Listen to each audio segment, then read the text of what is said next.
Hey guys, it's Andrew with AndroidCentral.com, and this is the OPPO Find 5, and we wanted to give you a hardware walkthrough first here. And if you haven't heard of OPPO, we wouldn't blame you. They haven't made that many phones, and they're actually best known for different like Blu-ray players and set-top boxes and things of that sort, but they've been kind of stepping into the high-end smartphone game, and they really put out some very interesting products. I think interesting is the best way to put it. And this is their latest, the Find 5, which, as the name would suggest, has a very large 5-inch display on it. And it is a 1920 by 1080 display as well. And when they announced it, it was one of the first devices to have a 1080p display. Now it's somewhat of a normal thing if you look at some of the highest end devices. But what they've done is they've also wrapped it in this nice kind of metal and heavy plastic and kind of weird acrylic pieces. And it's just a very, very well put together phone, nice and blocky and angular as well. Let's give you a quick walkthrough around the outside.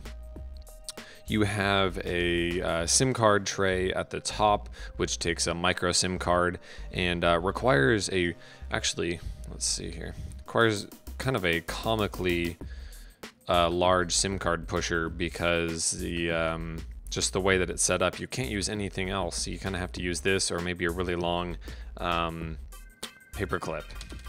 But anyways, going along the side here, we're on the left side and you have a power button on the left. Most end up on the right, but I guess you have two options, and once you get used to it, it's not bad at all. Just a regular power button. And if you notice, it's kind of I would describe it as kind of like an acrylic look. It's kind of clear, semi-clear, semi-opaque with like graphite coloring behind it. It's very interesting, and it kind of matches the edge of the glass screen up the top. Nothing else going around the corners, and then you have a micro USB and a mic on the bottom.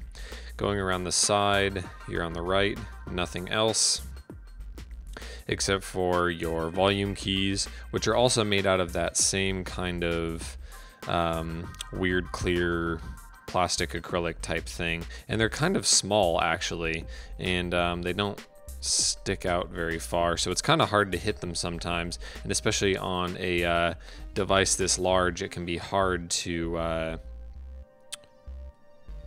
hit those buttons on and off. So we're not entirely sure about the ergonomics of that because the phone is so large. We might expect them to put them a little lower, but it's hard to complain. They're just volume buttons. You're not hitting them that often. Around the top, you see the bit of the camera pod sticking over, and then you have a headphone jack. Now this clearly isn't the thinnest phone ever. I guess we have the HTC First sitting here too. It's a very kind of similar thickness, and this isn't the thinnest thing in the world either. So they've definitely added quite a bit of heft to this, and it is heavy as well because of the kind of the materials it's made out of. On the back, you'll see this speaker here, and similar to what the Nexus 4 is doing now, it's hard to tell, but there is a little nubbin here that the goal seems to be to keep it sitting off the table when you set it down, so that you can hear the speaker. And then you also have your 13 megapixel camera up at the top here with a dual LED flash and a secondary microphone, and a little bit of flat OPPO branding there, and the rest of the FCC stuff, all of that down at the bottom. On the front bezel here, if we can get focus to work, you have 3 capacitive keys: menu, home, and back. Yes, menu and back. And they're kind of in the opposite sides of some of the other phones, so that gets kind of annoying. But you also have this really nice metal or metal-like bezel here as well. And the display seems extremely nice. Very bright, very crisp.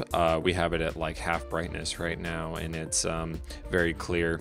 And viewing angles seem pretty good. Doesn't seem to really have a gap in the display or anything like that.